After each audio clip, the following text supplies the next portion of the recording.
Hey everyone, welcome back to your favorite pirate crew. Today we are going to talk about Dragon's amazing Akuma no Mi. If you would like to see more about One Piece in our channel, please leave your thumbs up and subscribe to join our pirate crew. If there's one thing One Piece fans like to do, it's theorize. Whether it's about the world itself and its grandiose mysteries, or about the characters in relation to their goals, histories, or powers. Without a doubt, one of the characters that is most filled with mystery to this day in these three areas is a man known as the world's worst criminal for his role and actions, but who also seems to hide quite a bit from us to this day. Monkey D. Dragon, or Luffy's father, is someone who deserves and needs to be remembered, and one of the discussions that had drawn the most attention about him was about his supposed Akuma no Mi and its unknown powers. Maybe something to do with time, or, perhaps, something related to a real dragon. In today's video we'll talk a bit about these possibilities and think about which fruit he might be carrying. Monkey D. Dragon, commonly known as the world's worst criminal, is the infamous supreme commander of the revolutionary army that has been trying to overthrow the world government, the father of Monkey D. Luffy and the son of Monkey D. Garp,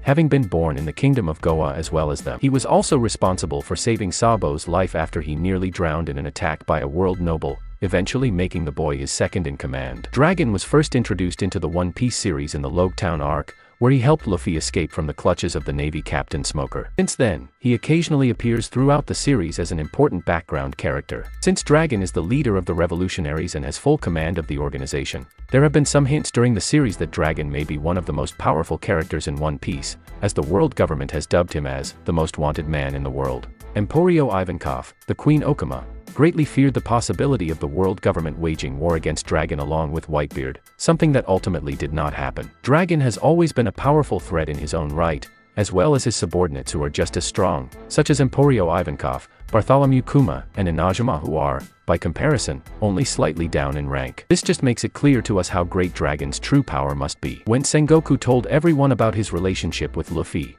most people were stunned by the information, including Gecko Moria of the Shishibukai and members of the Whitebeard Pirates. This very dangerous reputation alone was enough for Luffy to be marked as a potential danger for the future. As Supreme Commander of the Revolutionary Army, Dragon has the most authority over a powerful and globally active paramilitary that has become a prominent threat to the expansive and secular world government in just a few years. Dragon's actions have earned him the distinction of being the world's worst criminal, but he has managed to lead a largely secure existence despite the world's greatest powers being behind him. Although his individual combat skills are unknown, he is able to command extremely powerful army officers, such as his chief of staff Sabo and the 5 commanders, who have been shown fighting and defeating notable pirates and marines on the Grand Line. Dragon himself was able to catch Smoker's jet when the marine captain was preparing to use it on Luffy, quickly stopping him in his tracks, and despite Dragon's great criminal status, Smoker was not seen making the effort to try to arrest him. Furthermore, Ivankov noted that Luffy's inhuman willingness to live and impel down made sense for a son of Dragon,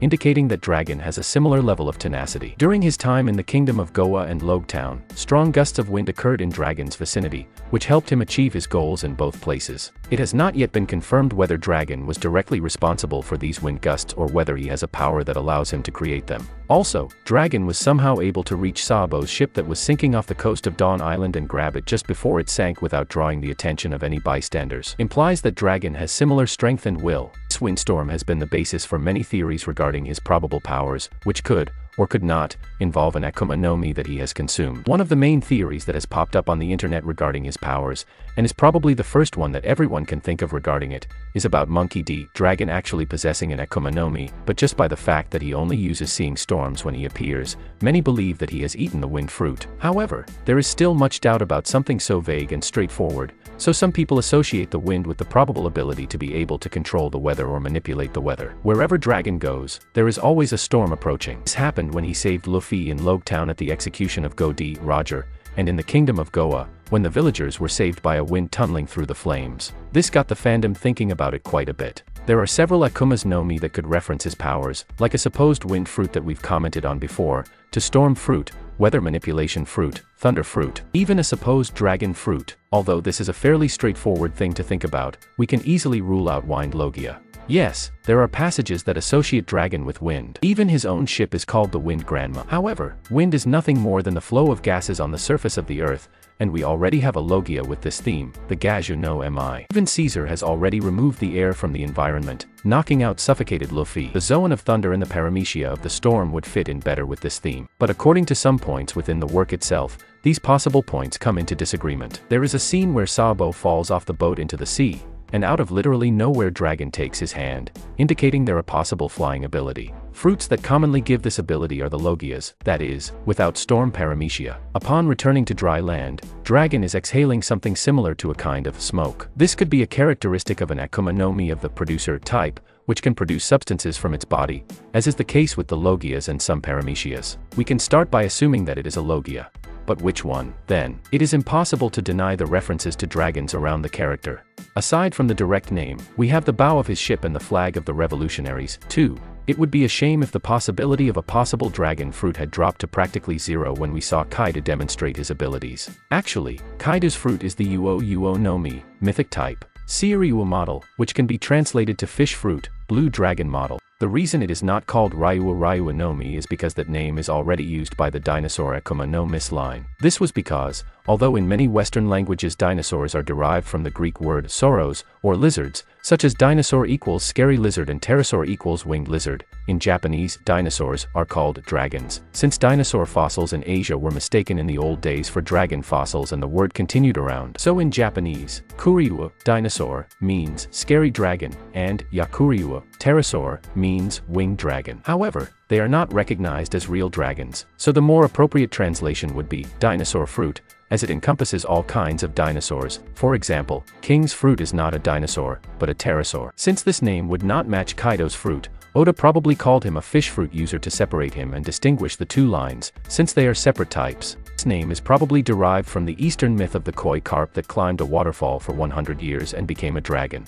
Oda alluded to this naming convention in Kaido's laugh, Urorora. Sometimes it can be written as Worororo. When we take this into consideration, we can put an option that takes everything into consideration, the theme of dragons, winds, lightning.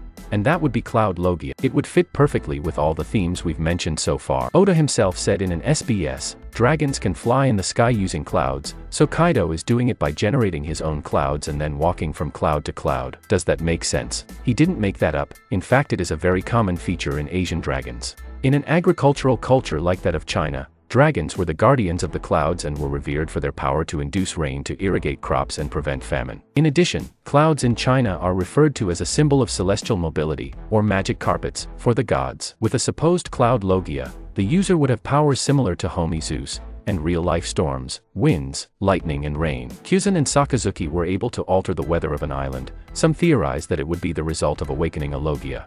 Following this logic, it would be entirely plausible for Dragon to control the stormy clouds with this fruit. In Chapter 0 we have several interesting pieces of information, including that Dragon attended Roger's execution, and that a mysterious storm interrupted the Battle of Ed War. Was Dragon helping Roger, or maybe something else related to his supposed Akuma no Mi? What do you think about this theory? Could Dragon really be carrying Cloud's Akuma no Mi, or maybe a different one?